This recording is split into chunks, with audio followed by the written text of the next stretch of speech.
ఈ ప్రపంచంలో ప్రతి మనిషి ఏదో ఒక రోజు ఇలా అనుకునే ఉండి ఉంటాడు.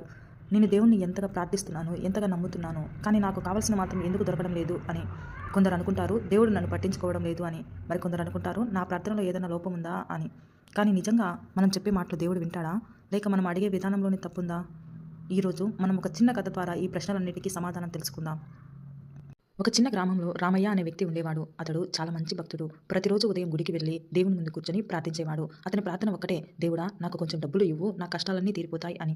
సంవత్సరాలు గడిచాయి. ప్రార్థన మారలేదు, అతని కష్టాలు తగ్గలేదు. ఒకరోజు దేవాలయంలో కళ్ళతో నీళ్లతో రామయ్య అన్నాడు, నేను అడిగింది ఒకటే, నువ్వెందుకు ఇవ్వడం లేదు దేవుడా అని దేవుని ప్రశ్నించాడు.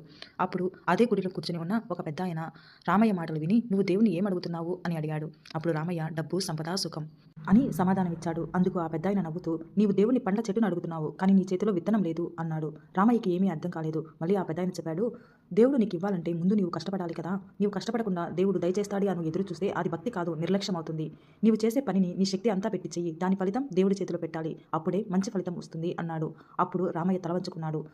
అప్పుడు మళ్ళీ ఆ పెద్దాయన స్పష్టంగా చెప్పాడు, నీవు ఇప్పుడు కష్టపడకుండా సంపద పొందితే దాన్ని నిలబెట్టుకునే అలవాటు నీకు లేదు.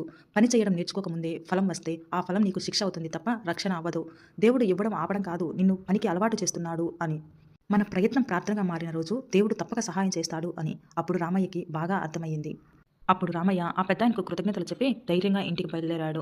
మరుసటి రోజు ఉదయం లేచిన వెంటనే దేవుడికి ప్రతిరోజు ప్రార్థించి పగలంతా అతను చేసే పనిలో శ్రద్ధగా కష్టపడి పనిచేసేవాడు. ఫలితం దేవుడికి వదిలేసేవాడు. కొద్ది కాలం తర్వాత అతని జీవితమే మారిపోయింది. కష్టాలన్నీ తీరిపోయాయి. అతని ముఖంలో సంతోషం వచ్చింది. ఆ రోజు నుంచి ఎప్పుడు గుడికి వెళ్ళినా సరే, దేవుడా నేను చేసే పనిలో నాకు శ్రద్ధను ప్రసాదించు అని అడిగేవాడు.